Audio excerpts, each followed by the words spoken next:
Hello everyone and welcome to the 42 Rugby Weekly. Gavan Casey here as always as we look ahead to this seismic second test between the Lions and the Springboks, and I'm delighted to be joined by Murray Kinsella of the 42 to do so. Murray, how are you?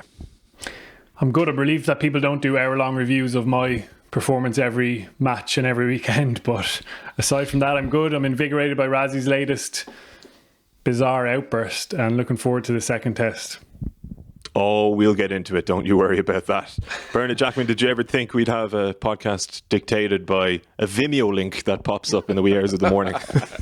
Look, I think he's done a phenomenal job of shielding his players from the criticism that they would have been subject to if people really looked into their second half collapse. It's all about Rassie, and he hasn't. I mean, you know, there was a lot of criticism, speculation, Monday, Tuesday. Oh, you know, he's doing himself a disservice. He's ruined his reputation. He's just doubled down. He is determined to make it about him, to deflect all talk and put the pressure back on the referees. He feels Warren Gatland won that battle.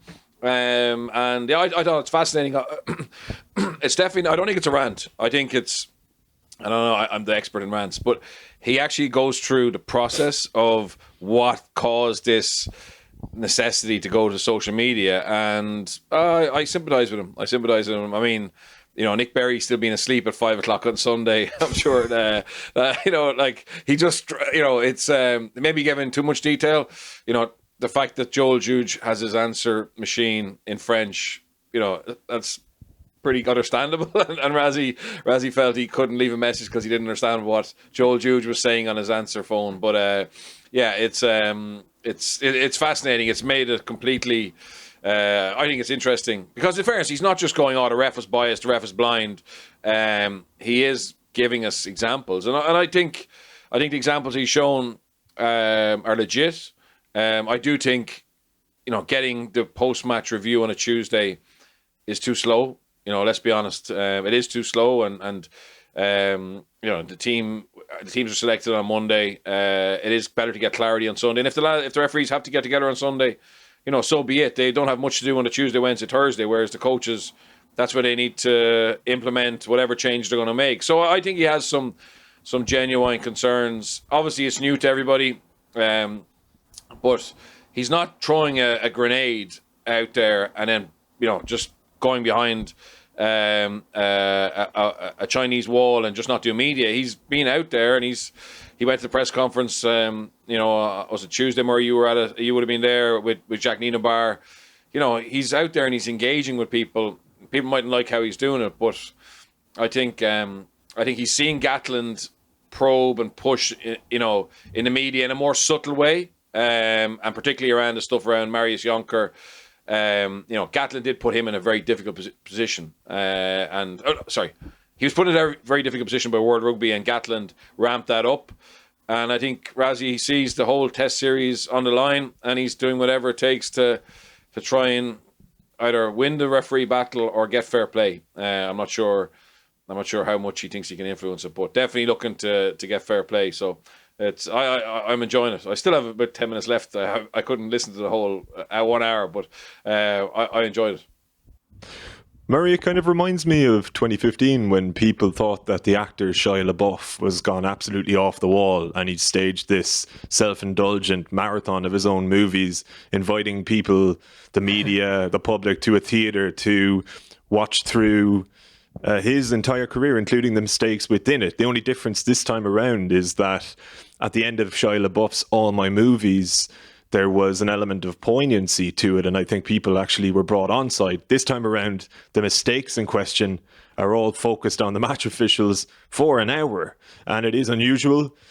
You told me just before we came on air that you felt Bernard might have some sympathy towards Rassie, and I think we'll look at this from both sides, certainly. But also to put the spotlight on somebody for an hour, as you mentioned, a performance review, and for it to be public. That's the big thing here.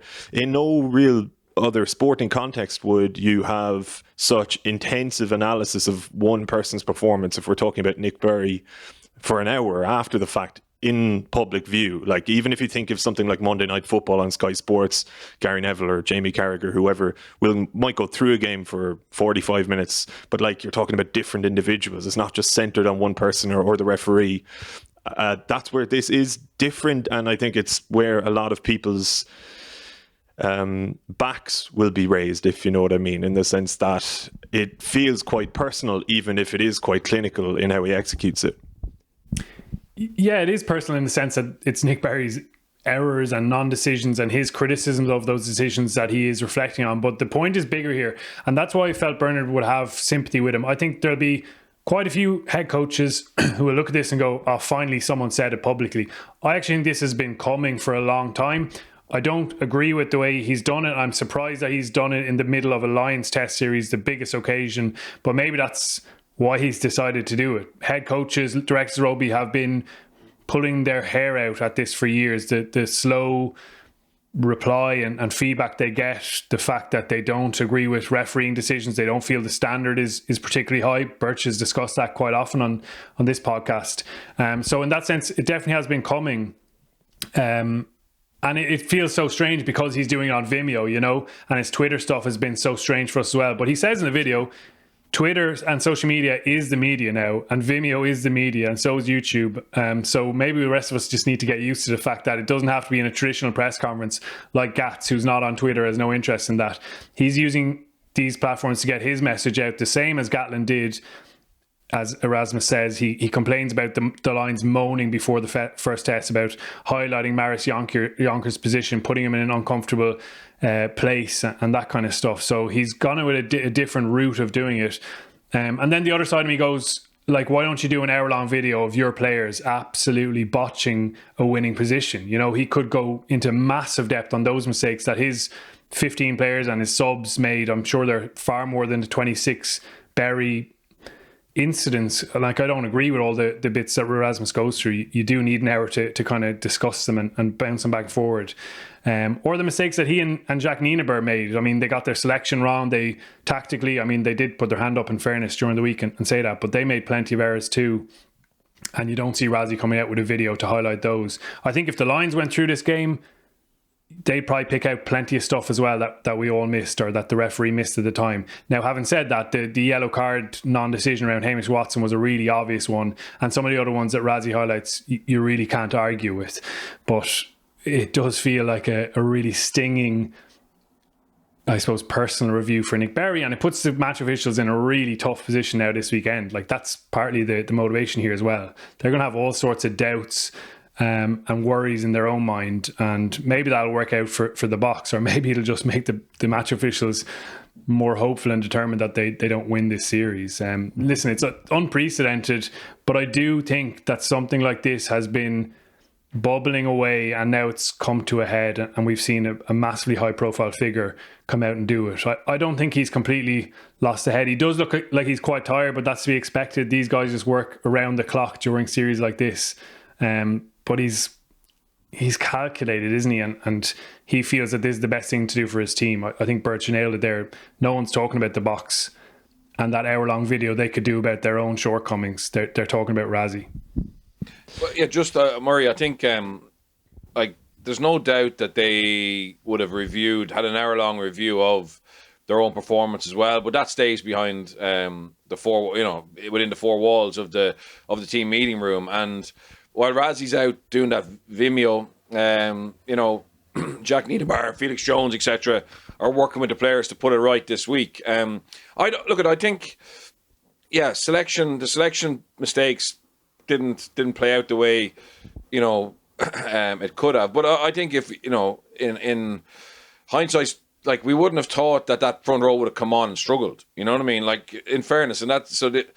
You have to make a decision based on your gut feeling, and they felt the second half that Mal Herb and Kitshoff and Malcolm Marks would come on and add to what they did in the first half. As it turned out, Mako, who wasn't even in the squad originally, comes in and has a big influence on the game. And look at and Mako, you could argue some of the penalties that Mako won should have been the other way as well. So it's a difficult one. Tactically, what did they do wrong? They're not good at chasing the game. They're a team that we said and praised for being able to stick to plan A, stick to plan A, stick to plan A. I don't think they have a plan B, and I think that's obviously you could say it's a weakness, but it's got them to a World Cup final, and they were very competitive in the first test. So I think what we're going to see this weekend is plan A done better with Vise hopefully coming in for them, and have less errors than Quagga did. And even though Quagga only had 2 errors, big errors, that's what can decide a test series or a test game. So, I think Vermeulen, and I have it on good authority that if the Boks win Saturday, Vermeulen will play Test 3. And I think he is a massive loss to the Boks. And apart from his ability in the backfield on high kicks, look at Sia Khaleesi as a captain and how he struggled to get any connection or influence over Nick Berry in that second half. I think Sia Khaleesi, in fairness to him, had COVID, lacking match practice. He was just hanging in himself to try and stay in the game.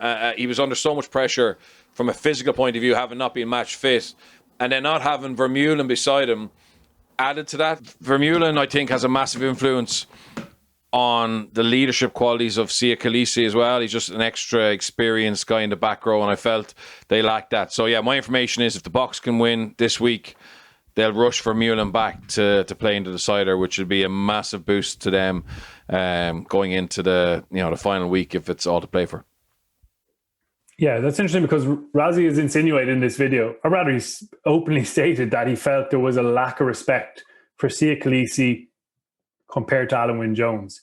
Like, he reiterates that a number of times. He said there was a lack of respect for the Springboks as a whole, which is, it's obviously a big enough accusation to make. I felt at the time of the Hamish Watson yellow in particular that Sia Khaleesi really should have been all over the referee, a little bit more assertive in that instance, but Rassie's suggesting that the referee wasn't listening to him, as he insinuates really that there was almost like a bias, a pre-biased thing from the referees based on the lines kind of moaning about the TMO, etc. And it's a pretty big statement to make. So just on that, I'll be fascinated to see what happens here with World Rugby. Like, this is not one of the times they can be quiet here. As I said, I think it's been coming, but they've got to give us an answer on whether this is acceptable, that people can openly review refereeing performances in such a critical manner, can detail how the interactions go behind the scenes, or whether that's unacceptable. And Rassie Erasmus himself has said that, listen, if I have to stand down from my position with the Springboks because of this video, that's what I'll do. Obviously, that's quite dramatic, but I'll be really interested to see what World Rugby do. Often we don't hear from them for a week after this kind of stuff, but they've got to come out and do something here, in my opinion. Yeah, but Murray, coaches are fed up. I mean, our WhatsApp group is called the Apologist because that's all you ever get. So coaches are used to sending that type of footage that Rassie has sent. He talked about sending it via Airbridge or WeTransfer, with graphics, asking for clarifications, and invariably, you're told, yeah, you're right, absolutely, yeah, that penalty should have been the other way, or that should have been a yellow card, or that should have been a red card, or that shouldn't have been a red card, or that's try. And it's just going on for 5 years and 6 years. Now at international level, maybe it's a little bit better, but like, what changes? I mean, coaches are in the spotlight, as referees are, but I think if anything comes from this, it's for World Rugby to clear up what's allowed by coaches and what's not. But let's be honest, a full-time referee, Saturday is your day to perform. Could you not work Sunday with your team and actually deal with the review on a Sunday, so the coaches can actually implement whatever needs to be done to make the game safer, etc., make the game less penalty full the following week, and take your day off on a Wednesday, Thursday, or whatever. So I just think, they're full time. I don't see any reason why. And I think it's nonsense that the coaches get the feedback on Tuesday. The winning team won't care; they're happy enough. But it's the losing team and the team who feel that there was contentious decisions that went against them. I think that has to be tidied up. Yeah, because you start the video.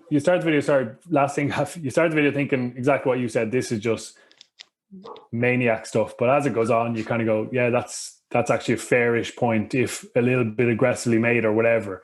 And there's definitely loads of truth in there, as well as you can reserve the right to be, I suppose, surprised that this is the avenue he's gone down. And I agree that only hearing on Tuesday is massively frustrating for people. Obviously, Joe Schmidt went into this role as director of rugby and high performance with World Rugby, partly to try and sort out all this stuff. So he's integrally involved in this. And he's a guy who has done, I would say, well over hour-long reviews of refereeing performances for a long time and had these exact same frustrations as a head coach. So I suppose if there's an advantage to that, it's that he's been in that position as well when they're trying to get this sorted out.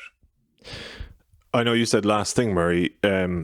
Let's call that the second last thing. I just want to go back to the very start and ask you, Bernard, as much as you do sympathise with Rassie and as much as coaches around the world will sympathise with his cause, let's say, I can't avoid the feeling that the methodology in how he went about it is just wrong, or unfair, because you're talking about there a 5-6 year trend from the top down, really, when it comes to officiating. But this video is centered on one refereeing performance that, there were definitely mistakes in there.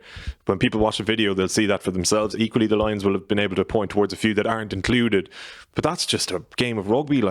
I know part of the problem is that these mistakes are happening all of the time, but what, for Nick Berry, watching that and basically having the type of review that should be held internally, as you say, Bernard, the Springboks will have looked at their own performance and they will have kept that in-house, because if they did publish that and you're giving lads bollockings on your own team, it's not a good look. So is it not just wrong to do that to a guy so publicly the way they've done with Berry and his team?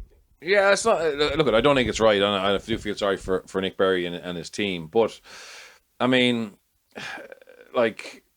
when does it, I would put it back on World Rugby, and I absolve Joe because he's not in there long enough, and I do think he is the man to make change. But I think it's within the refereeing itself, in that there's no consequences. The same, we see it week in, week out, that there's such a small pool of referees who are contracted that effectively poor performances, there's no consequences in terms of selection, for very little consequence in terms of selection for next week. They just move on to another game, and it seems to be pot luck if they're going to be much better the week after. So I think refereeing is a problem for World Rugby at the moment, and I've said it. I think it's at a very fine line between becoming detrimental to the game and the growth of the game, and I don't think referees have been able to keep up with the advances in players, and players are smarter, and players are trying to milk penalties, etc. But I think if you're Rassie in the situation, I'd love to know what Murray thinks about the Colby and Mako one. You know what I mean? He's saying it's fair. I actually feel that Mako obviously thinks Colby's milking it, but God forbid Colby could have actually been injured there because he was tackling the air and he did land on his back. It's such a fine line, and people are saying, he's just pushing his luck there. Colby was fine, but the touch judge was right beside it. He was tackled in the air, and then he's picked up off the ground when he could be injured. There's so many little things that if you're a coach, you got to try and protect your players. And as I said, this isn't an overnight decision. This is frustration with probably the feedback. And I think it's going to be very hard for Joe. I do think Joe will get it done. But I think not being a referee and the way he was with referees as a coach, I think it's going to be very, very difficult to change behaviours, and I do feel sorry for Nick Berry, but I think Nick Berry's just the guy who had a bad game under the most serious spotlight when there's not much other rugby going on, and hopefully this isn't something that happens every week. Hopefully World Rugby and the referees and the coaches get their act together and improve that process and improve the refereeing standards. And it's not something that we have to talk about every week. Murray, what were your thoughts on the Mako Vunipola and Cheslin Colby incident? Yeah, absolutely. He makes fair points, and pulling someone off the ground, and even around the decision, Colby is probably just about taken out in the air. His feet do get down to ground. But I mean, that's so hard to make that decision live. Refereeing is really, really hard to do. Rassie should probably get out there and do a few more games himself. And I think all head coaches, I completely understand where they're coming from, but I do think they over-focus on the refereeing grey areas probably more than their own team shortcomings very often. Like, this is an insight into how, as you say, Birch, how it happens behind the scenes and the amount of time they spend on these things, agitating over them, obsessing over them.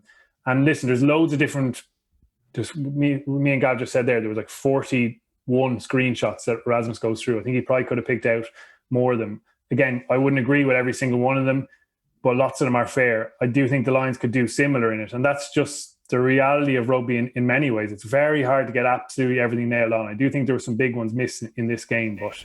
Yeah, but Murray, the first scrum penalty where he called advantage over, like, when have you seen that? Like, when have you seen advantage over after 8 seconds? And then obviously the Lions go 40 metres up the field and he got, like, so if you're Rassie and you're on the sideline and you're seeing these little things, it obviously frustrates you. And luckily he has the credibility in the game, having won a World Cup, to basically feel comfortable enough in his own skin to go out there and put himself out there and potentially damage his reputation. Like, it's a huge call from him. But absolutely, Gatland's could find stuff as well. But I think he's been pushed into this situation, and I can totally see where he's coming from. I don't want this to happen every week, but like, I've sensed it coming. Unfortunately, it's happened when the spotlight of the world is on rugby and this Lion series. But I think it needed to happen, and hopefully that there's improvement going forward.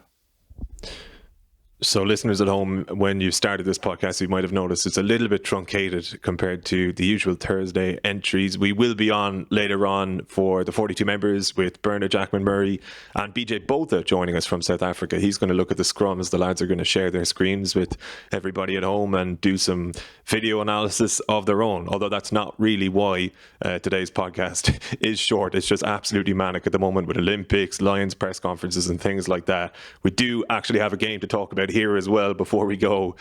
The only thing is, Murray, as you were saying to me just before we started recording, it's difficult to see the second test playing out differently stylistically, let's say, than the first one. It doesn't seem realistic to expect a completely different type of game. It may have a different outcome and those little moments may just move in different directions. Yeah, absolutely. Even the selections, I suppose, and Morgan Gallen's been very out there in terms of what he's expecting from the start of the game.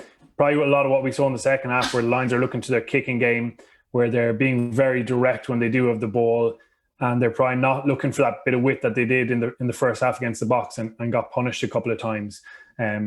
So yeah, I would imagine it'll be, as you say, stylistically similar. Lots of kicking, really confrontational. The set piece battle, absolutely huge, and the margins were very fine in the first test. Obviously, like, it was really in the balance all the way through, as Rassie's highlighted with many of his decisions, and it could have gone their way. Absolutely. I don't think I suppose there's been real confidence around the Lions getting this sealed up this weekend, but I don't see it in that way at all. I think it really will be in the balance all the way again. The Boks have, in their opinion, probably beefed up that pack a little bit, and Jasper Wiese gets a go at number 8 after Quagga Smith's couple of errors in the second half last weekend. So they'll feel they're the stronger for that. They'll feel they're the stronger physically and aerobically for getting that hit out. We saw them definitely fade a little bit, as expected probably in the first test, but you just imagine them coming out absolutely ferociously in the first half, and that's what Gatland has strengthened his team for. So it's going to be very similar-ish in terms of how it looks, but no less absorbing for that. Like, obviously there wasn't a lot of ball in play, there wasn't many line breaks last weekend, but I thought it was really thrilling to watch in a different way. Birch, having got the A game under their belts, 7 or 8 of them, and having gotten that first test now under their belts as well, it feels absolutely essential for the Lions against this South Africa team to actually make a better start this time around, because as Murray says, the Springboks did fade as you'd expect in the second half last time out. They probably faded a little bit in that A game as well, but that's not going to keep happening. Like, there is going to come a point where they're at max capacity, match sharpness, and if they are able to build an early lead, it may be unassailable very quickly. So how do the Lions go about changing that early doors this time, particularly when this is going to be a ravenous Springbok team hell bent on revenge? Yeah, I think basically, just some people were messaging me saying, "Oh, the Boks won't be any fitter." They will be, and sometimes it's your second game back where you get a dip. It's harder. it's harder than your first game. So I think we were all shocked by how intense the Boks were in that A game, and they did taper off, but they were absolutely, on the money physically for 50, 60 minutes. The second game, they started quite well, but there wasn't the same ferocity there, and the Lions were ready for it as well. So the Lions knew where they'd been poor in the A game. I do think there'll be a bounce back. I think that game will have done them a hell of a lot of good, and some of them are now facing their third game, and a couple of them their fourth game, the guys who played against Georgia. So I think that the Boks will be better physically, but the Lions can't if the Lions can get the first couple of scores, I think it's all over. I don't see the Boks being able to claw their way back into the game. They're not good at chasing a lead. And I think Gatland having won the first test, picking Murray, picking Harris, he's abandoned. Like the Gregor Townsend attack, it's just forgotten about now. It's basically going back to Warren ball, kicking contestables, keeping the ball in the field on the field of play, not giving the Boks line outs, and hoping they win back 55% of those aerial contests, and that could be enough. That could be actually enough. It's going to be horrible unless you enjoy physical punishment and enjoy contestables. Like it's because again, Gatland is dead right. He wins the series by a point with a last minute drop goal on Saturday. The job done. You know what I mean? There's no point in trying to.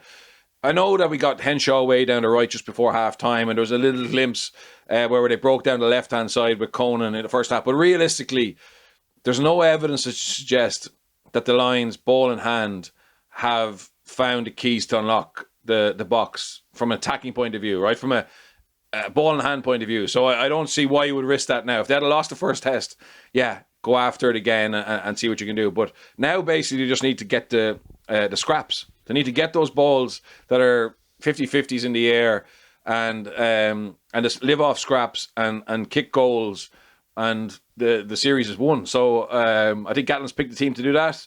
I think Falatau coming onto the bench is a sign of needing that kind of experienced campaigner. Nothing against Hamish Watson, but just he's gone with tried and tested. And I think it's going to be absolutely fascinating from a strategy point of view.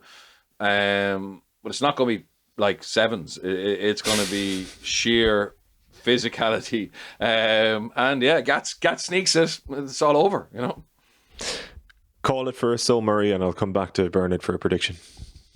I'm probably leaning towards Lions now. My prediction streak is absolutely horrific at the moment. I don't think I've got one right all season, to be honest, but that's my gut feeling, so I'll go with that. Yeah. Boks. I hope the Boks, just for the going to week 3, because I think Gatland will change the team up. But it'll lose a lot. So I think the Boks will be better, and I think it's going to come down to a refereeing decision. And Rassie is pushing. He's pushing. Like, in fairness, we spent 50 minutes talking about Rassie. So exactly what we said, it's working. It's working. Yeah, it's true. That'd be magic if it goes down to S3. I mean, this series has given us so much. I know people would feel Raz did the wrong thing, but as a member of the media, can I say more of this? It's just good for people like me who have to write about the series and build it up, and it's definitely increased the engagement. Maybe there's a bit of negativity in there, and that's what Rassie felt, but people are really absorbed by it, and it'd be brilliant to get a third test with everything on the line. Can I just say I'd like to distance myself from those comments. I think it's very unfair on Nick Berry in the interest of #balance. No, listen, it was great to chat, lads. I know it was a little bit shorter than usual, but we will be back, as I say, to everyone at home later on this evening, 7:30, as we record on a Thursday. And it's for the 42 members. If you want to support our work, which is free but costs money, it would be greatly appreciated, and you'll be able to join us on that call with Murray, Bernard and BJ both. We'll go for about 90 minutes, I think, this evening, and look ahead to that second test in excruciating detail. Looking forward to it. Thanks a million to everybody who tuned in today, and thanks a million for everyone's continued support, all of the members, existing members that is. We'll be back over the weekend with plenty of members analysis podcasts, and back again in this regular slot next Thursday. Until then, enjoy this second test. Mind yourselves. Take it easy.